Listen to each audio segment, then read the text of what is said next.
You won't believe what happened when these so-called HOA officers decided to break into my farm early one morning, all under the pretense of enforcing non-existent community rules. The dust was still settling from their tires when I saw them roll in. A black SUV with tinted windows, parked at the end of my long gravel driveway, looking like something out of a bad movie. But I didn't hesitate. Something in the air told me this wasn't just another random visit. I had seen a lot in my years of living on this land, but never anything quite like this. I stood there, staring at the vehicle for a moment, my heart racing in disbelief. These men weren't from any HOA. No neighbors had complained, and our little farm had never been part of any community guidelines. We were self-sufficient, and we liked it that way.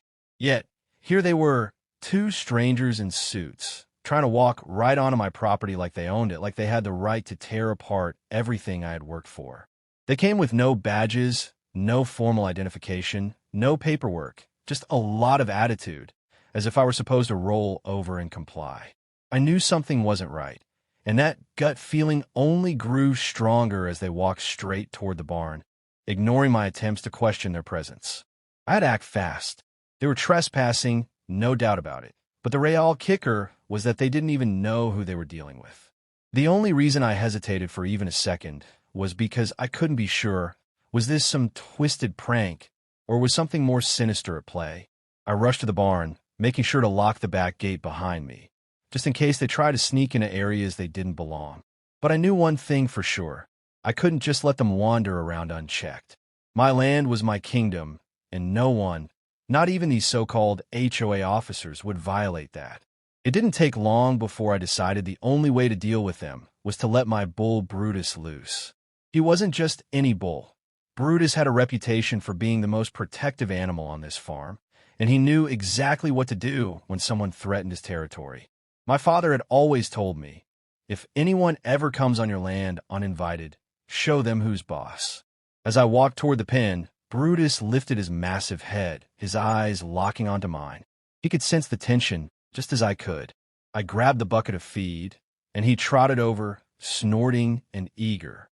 I could feel the adrenaline building up as I led him out into the yard, watching the men from a distance. They hadn't noticed us yet, but it wouldn't be long. As I opened the gate, Brutus charged with the speed of a freight train, his powerful legs eating up the ground beneath him. I wasn't sure if they were even aware of the approaching danger until Brutus let out a loud bellow that made their heads snap up in fear. They froze. In that moment, I felt a small surge of satisfaction, knowing I had the upper hand. They weren't just dealing with some helpless farmer anymore. They were dealing with a force of nature. The men panicked. The taller of the two tried to move toward the SUV, but Brutus was already too close. The first man tripped over his own feet, stumbling backward, his face pale. He tried to scream for help, but the sound was drowned out by Brutus's thundering footsteps. My bull didn't hesitate. He was now just inches away, and the men didn't know whether to run or try to reason with the beast charging at them. I stood back, watching the chaos unfold, knowing full well that Brutus was doing exactly what I needed him to do. The men fumbled for the SUV's door handles, but by the time they made it inside, they were already covered in dirt, panting in terror. I didn't even need to say a word. The message was clear. This is my land, and you're not welcome. I watched them speed off down the driveway, hearts racing in fear and embarrassment. But as I turned to head back to the barn, I couldn't shake the feeling that this was just the beginning. They had come here under false pretenses, and I was about to find out exactly why. I couldn't let this go. No one, not even some so-called HOA officers, would ever pull a stunt like this without consequences. What I didn't know then was that this wasn't just a random encounter. It was a carefully orchestrated plan that had far more sinister motivations than I could ever have imagined. They weren't here just to inspect property. They had something else in mind, something bigger, and I was about to uncover as I watched the SUV disappear over the horizon. A strange sense of unease settled in my stomach. The adrenaline from the confrontation was fading, but something nagged at me. Why had these men shown up uninvited? Why had they been so insistent on inspecting my property when they had no authority to do so? This wasn't just a case of mistaken identity or some random mistake. I could feel in my bones. There was something much bigger at play here, something far more sinister than just a couple of rogue HOA officers. The more I thought about it, the angrier I became. How dare they show up on my farm, acting like they had the right to bulldoze my property?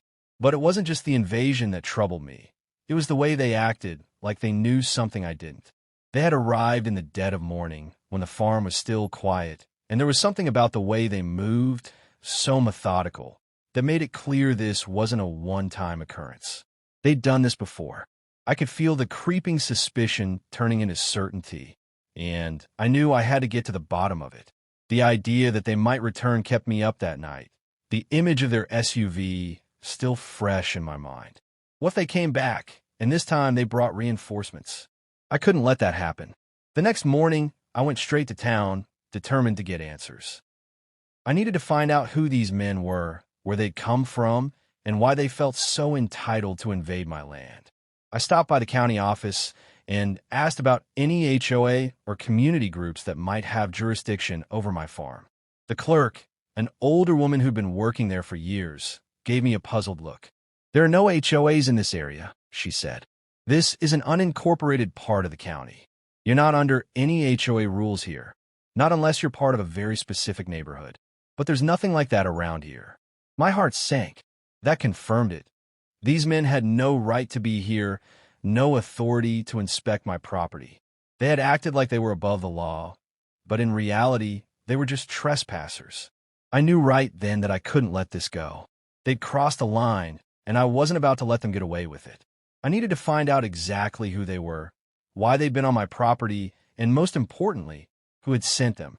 I decided to dig deeper, going through every record I could find, trying to track down any trace of these so-called HOA enforcers.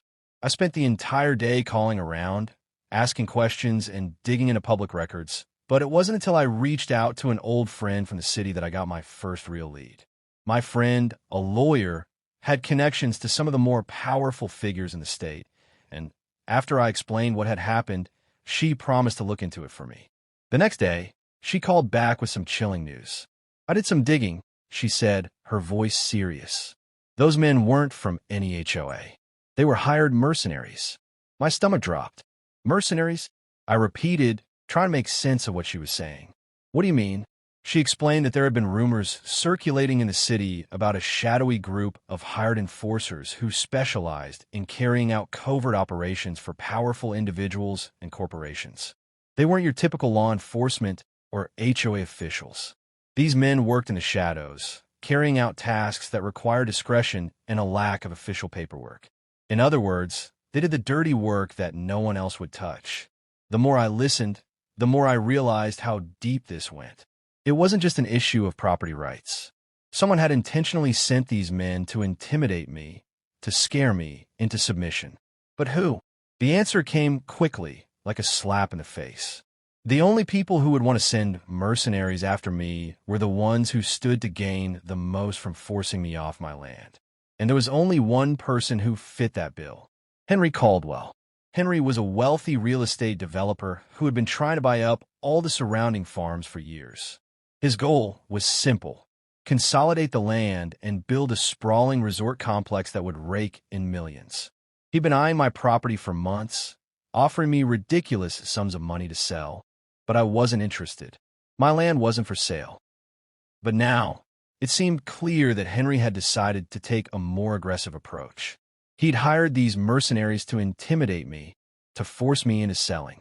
The more I thought about it, the more disgusted I became. Henry Caldwell had always been a man who got what he wanted, and he had no problem using underhanded tactics to achieve his goals. But what he didn't know was that I wasn't going to back down. Not now, not ever. I wasn't going to let this man or anyone else take away what I had worked for. I wasn't going to let my farm become just another piece of land for him to bulldoze.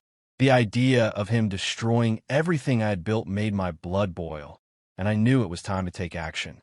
But I wasn't going to fight in the way he expected. I wasn't going to play by his rules. I had something he didn't, something far more valuable than money or power. I had the land, the will to protect it, and the support of the people who cared about it. It was time to turn the tables. I started planning, organizing my next steps carefully. I knew I had to act fast. I couldn't let Henry or his hired thugs get away with this. But this time, I wouldn't be using force. I'd use my own brand of justice. Henry had made one fatal mistake. He underestimated me. And that, I knew, was going to be his downfall. The days that followed were filled with a quiet determination as I plotted my next move. I knew that Henry Caldwell wouldn't give up easily. He had the resources to make things difficult for me. And if he was willing to send mercenaries to my farm, I could only imagine what lengths he would go to in the future. But as the saying goes, you don't fight fire with fire. You fight fire with something stronger. Henry's mercenaries might have come to intimidate, but I was prepared to turn the tables in ways they couldn't anticipate. The first step was to make sure I had the evidence. I wasn't just going to stand idly by while my farm and my livelihood were threatened. I began gathering footage of the SUV pulling into my driveway, of the mercenaries walking onto my land uninvited, and of the chaos they had caused when I unleashed Brutus.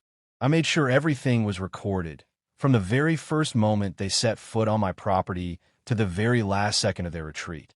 My phone became my greatest tool, catching every detail, every minute of the ordeal. While they thought they were just intimidating a simple farmer, they didn't realize that I was capturing everything. Once I had the footage, I knew I had to use it in the right way. It wasn't just about protecting my farm anymore. It was about exposing the truth, about showing Henry for who he really was, a ruthless businessman willing to go to any lengths to get what he wanted. The next morning, I made sure to send copies of the video to a few trusted friends, people who could help me get the word out. I knew that if I could expose Henry's shady tactics, if I could show the world what he was willing to do, it would stop him in his tracks. But I wasn't just relying on social media or word of mouth. I had connections, too. People who could pull strings and get the information out there fast. My lawyer friend had already helped me uncover the shady operations Henry had run in the past. And now, I was about to turn the tables even further. With everything in place, I made a call to a local news station, one with a reputation for digging into stories that other outlets might shy away from. I had no intention of playing this game quietly anymore. I wanted the world to know exactly what Henry Caldwell had been doing behind closed doors. The story quickly went viral. People were shocked, appalled even, by the lengths Henry had gone to. News outlets picked up the story, and soon enough, reporters were camped outside my farm, eager to cover the story. What started as a simple act of intimidation turned into a nationwide scandal, with Henry Caldwell at the center of it all. The pressure was mounting on him, and every day I watched as his once sturdy reputation began to crumble. He wasn't just a wealthy developer anymore. He was the face of corporate greed, and people weren't having it. As the media storm raged, something unexpected happened. Neighbors who had once stayed silent began speaking up. They shared their own stories of Henry's shady dealings, his attempts to bulldoze land and kick people out of their homes for the sake of profit. The more I dug into his past, the more I uncovered. Henry had been playing the long game, buying up land, pressuring people to sell, and using intimidation tactics to get his way. He had been doing it for years, and he thought he could keep getting away with it. But he hadn't accounted for me, and he hadn't accounted for the power of the people. The more I thought about it, the more I realized that what Henry had done wasn't just a personal attack. It was part of a bigger pattern of behavior, one that was happening across the region. Henry wasn't the only one using unscrupulous tactics to acquire land, and I wasn't the only one standing in the way of these corporate land grabs. The more people came forward, the more I realized that this wasn't just about my farm anymore. It was about something bigger, something that affected entire communities. People were losing their homes, their farms, their livelihoods, all in the name of progress, all in the name of greed. It wasn't just Henry Caldwell's actions that needed to be stopped. It was the entire system that enabled him to get away with it. As I sat there, reflecting on everything that had happened, I knew what I had to do next. I wasn't going to just fight for my farm. I was going to fight for everyone who had ever been forced into a corner by powerful people like Henry. I would use the attention we had garnered to push for change, to shine a light on the corporate bullying and the corrupt land deals that were happening behind the scenes. But I needed more than just the media storm. I needed real change. I started contacting advocacy groups, talking to lawmakers, and reaching out to anyone who could help bring attention to this issue on a larger scale. I wanted to make sure that no one else had to face what I had faced. It wasn't just about keeping my farm safe anymore. It was about fighting back against a system that had been rigged for too long. The more I pushed, the more I realized how much power we had when we came together. People from all walks of life rallied behind me, offering their support, their stories, and their resources. Together, we had the power to make a real difference, and I wasn't going to stop until we did. Meanwhile, Henry Caldwell's world was falling apart. The once untouchable businessman was now the subject of multiple investigations, and his shady dealings were being uncovered one by one. The people he had bullied for so long were no longer afraid of him. He had underestimated the resilience of the land, of the people who lived and worked on it. And as the pressure mounted, Henry's empire began to crumble. The news of his corruption, his greed, and his underhanded tactics spread far and wide. People no longer saw him as a successful developer. They saw him for what he truly was. And in the end, that was his downfall. He wasn't invincible, and he wasn't above the law, no matter how much money or power he had. The truth always had a way of coming to light. And when it did, it was always more powerful than any fortress he could build around himself. As I stood there, watching the changes unfold, I realized something. Sometimes the biggest battles aren't fought with weapons or violence, but with the truth. The truth was on our side, and that was all we needed to win.